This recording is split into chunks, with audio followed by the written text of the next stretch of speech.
Well, my name is Jill Bowen, CEO of Northwestern Medical Center, and your host of the NMC Health Beat Show, dedicated to discussing important and very interesting healthcare topics.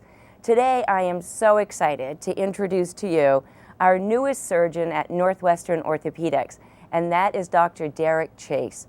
We have been waiting for you. Good morning. I'm so happy that you're with us. Me too. Good morning. Good morning. So, well, first off, welcome to the NMC team. Welcome to this community. And we're so glad that we can open up access to orthopedic care with your arrival. So I know everybody wants to hear that right off the bat. Very happy to be here. Thank you. So tell us a little bit about your professional work and what you most recently were doing, and then your arrival at Northwestern Medical Center. So talk a little bit about your professional work. Sure. So I'm an orthopedic surgeon, so I treat musculoskeletal injuries, both operatively and non-operatively. I have a fellowship training in sports medicine and arthroscopic surgery, mostly of the knee and shoulder, but I also really enjoy and like doing total joint replacements of the hip, shoulder, and knee, and then trauma surgery, which is kind of any broken bone in the body, except the spine. Yeah. Wow, so you sort of do most everything. Yeah, a little of everything, except really the spine and the hand, but mostly the hip, knee, and shoulder, and then kind of any broken bone in the upper and lower extremity. Excellent, Yeah. excellent. Now, you're not a stranger to Vermont, so tell us where you're from and a little bit about your family. And So I'm from a little village called Maple Corner, which is part of the town of Calais, right outside Montpelier, about 8 miles outside. Most people don't know it until they're in it, and so I grew up there. I went to high school at U32, and then college out in Colorado, and then back to Vermont for medical school at UVM, and then back out west for a residency in San Diego for 6 years, and then a year fellowship in Lake Tahoe. So, wow. Yeah. That's a pretty exciting journey. It is. I bounce around the country. I can pack and unpack a U-Haul really well. So, yeah. But I'm glad to be home and glad to be settled here. Sure. And hopefully don't have to move again. Yeah. So you've done all that traveling and had all of those experiences. It must have been fun. And so what brings you back to Vermont? You must have had a lot of choices. Yeah. Well, my parents are still here. When I was urged by my mentor in medical school to go somewhere else for trainings, a big place, someplace different just for the experience, but I always wanted to return to Vermont. My family is here, but I also, I think Vermont's a very human scale state. I love, the outdoors. I love, just the scenery. I love the seasons. And then I also really love treating Vermonters. I just think, really cool. Yeah, I just, I grew up with them, and I just think Vermonters in general are really kind of stoic people and make great patients. Yeah. So do you have on that journey, or maybe even around your fellowship, have an experience that really stands out to you, or an accomplishment that you had in residency that, like, you know what, this is really what I love doing and want to do? Oh, I think that almost happens on a daily basis. Does but it? Yeah, I mean, it never gets old, and every time you complete a procedure, every time you see a patient in your clinic whose pain is relieved and is back to doing what they want to do, that's a huge accomplishment. So it's an everyday thing. Yeah. Oh, excellent, excellent. So when you're working, because you work along with those 3 other surgeons in the practice, you got Dr. Beatty, Dr. Barnum, and Dr. Durant. So what is it like, because Dr. Beatty does similar things that you do, what is it like, working with Dr. Beatty? And since you've just started, how closely do you work with him, and what are you guys doing? Well, I mean, the whole practice is very collaborative. A lot of everything is connected in your body, so everything's connected to the spine and the hands. So I work with Dr. Barnum, the spine surgeon, Dr. Durant, the hand surgeon, together, but mostly Dr. Beatty, who has a similar practice doing arthroscopic surgery as well as joint replacements. And yeah, we work together. He teaches me things. He's got lots of experience. I try to teach him things because I've got kind of, maybe a West Coast style of doing things as well as maybe some newer kind of techniques and ideas. And we work really well together, and it's a ton of fun. Excellent. Yeah. So you mentioned some newer techniques. What are some of those techniques that you're bringing? It's it's a little, well, I guess total shoulders. Dr. Beatty actually does total shoulders as well, and so we've been kind of learning to do those together. And I would say it's mostly kind of fixation techniques. It's a little technical, but we do a ACL reconstruction that is all inside, meaning all the fixation is placed without making huge incisions, and then I guess just fixation-wise in terms of treating trauma and broken bones, just different techniques, but it is kind of pretty technical. Yeah. So the outcome of the patient because of those techniques, is that improved or reduced recovery time or any impact to the patient that you feel that you have with your new techniques? Yeah, I would say all newer techniques are the purpose of them is to be less invasive, smaller incisions without compromising the quality of the procedure, and ultimately, to speed up rehabilitation. I also did some hip replacements via anterior approach, going from the front, which is muscle sparing, meaning you go between the muscle planes, and that has potentially a little bit quicker rehab. Excellent. So yeah. Great. So did you work with the U.S. ski team? Did I hear that? I did. What was that like? Well, I grew up here in Vermont skiing.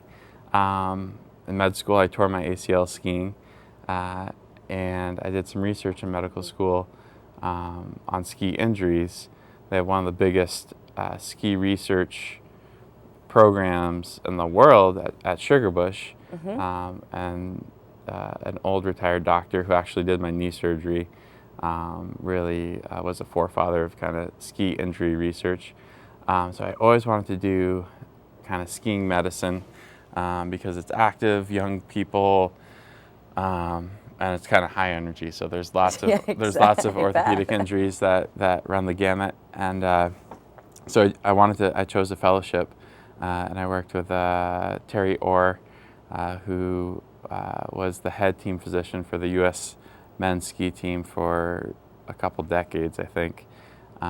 He since stepped down from that position, but he set us up to be physicians with the U.S. ski team and travel with them. And about a year ago, I got to go to Austria and Switzerland with the U.S. women's alpine technical team.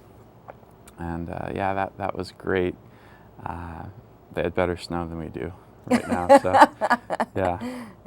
so it's probably something I'll do every year. Go on a trip with them and keep involved. Excellent. Yeah.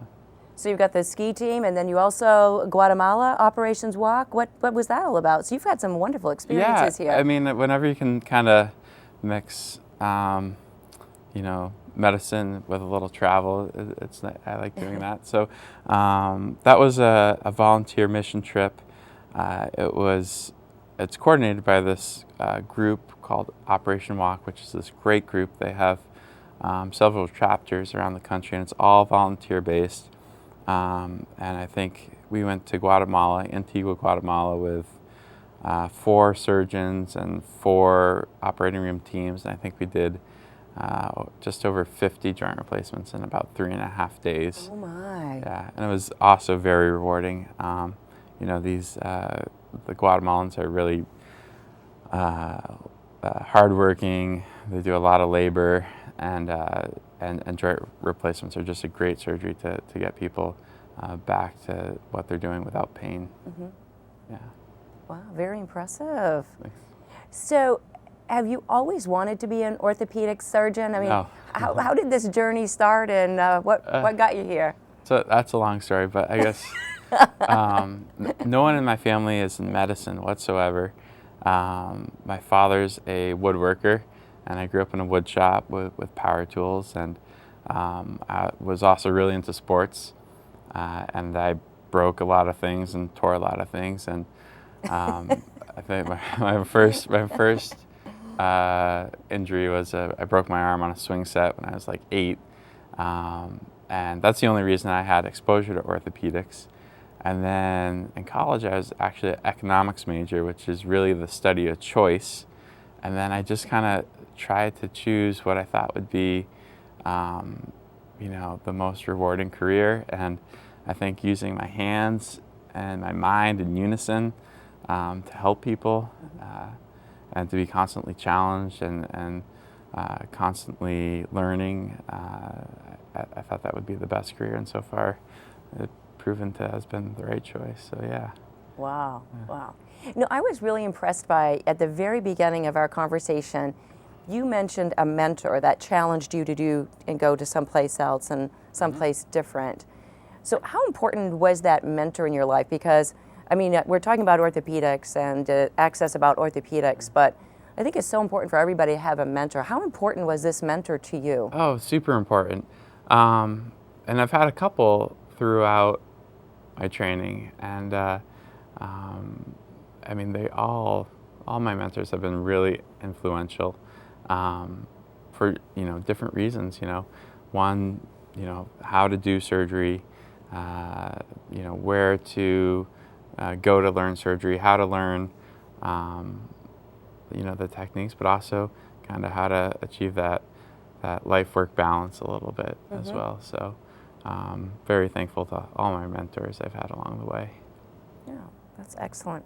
So as we get close to the end of our time together, do you have any tips for folks to play a little safer or to manage injuries, or if they have an injury, what to do? So any tips that you would like to offer to the community, a little bit of education? Yeah, I mean, I think they're kind of common sense, more or less, but I think maybe we forget. I would definitely say listen to your body.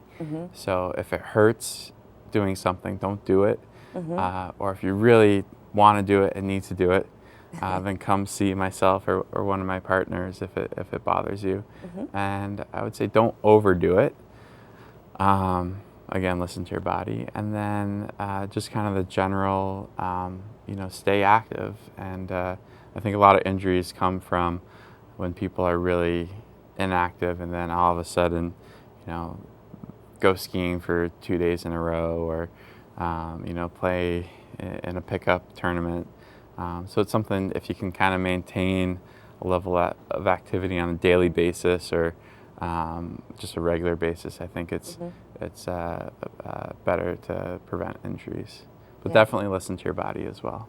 Excellent. So a regular exercise versus charging out there and doing something to the extreme without getting your body prepared for it. Exactly, yeah. Yeah. So when you fast forward a year from now, where would you like your practice to be at? What would you like to be doing? And well, I've been here about 2 months, and it's already pretty busy and pretty full schedule. And I'd be happy if it kind of stayed this way. But there's also injuries are slightly seasonal, so I think in the winter you see a lot more broken bones from falls on ice and whatnot. In the summer, you see a little more injuries in the pediatric population. They're out of school, monkey bars, trampolines. So everything is a little bit seasonal. But I would, and then with school and sessions, school sports produce injuries as well. So I love this mix of doing my practices approximately, I would say, maybe 40% sports medicine, arthroscopic surgery, 40% joint replacements, and maybe 20% broken bones and trauma when they come in. And to me, that's the perfect mix. I love doing a little bit of everything, and if I could keep it just as it is, that'd be great. Excellent. Yeah. Awesome. So last question, what do you do for fun? Oh, man. I have too many hobbies, but my job is really fun. But outside my job, I love to ski. I haven't been this year yet, though, so hopefully, knock on wood, we get some snow. Also cross-country ski. I play hockey right now, just pickup hockey, but I've joined a men's league before. I play tennis. I played a couple times with one of the ER doctors here. Good. And what else? My parents still live in Calais, and my dad still has a big wood shop, so I go down there and mess around in the wood shop when I have the time. Excellent. Yeah. They must be so proud of you and so grateful that you're in Vermont. Yeah. So that's really cool. It's great to be near them. Yeah.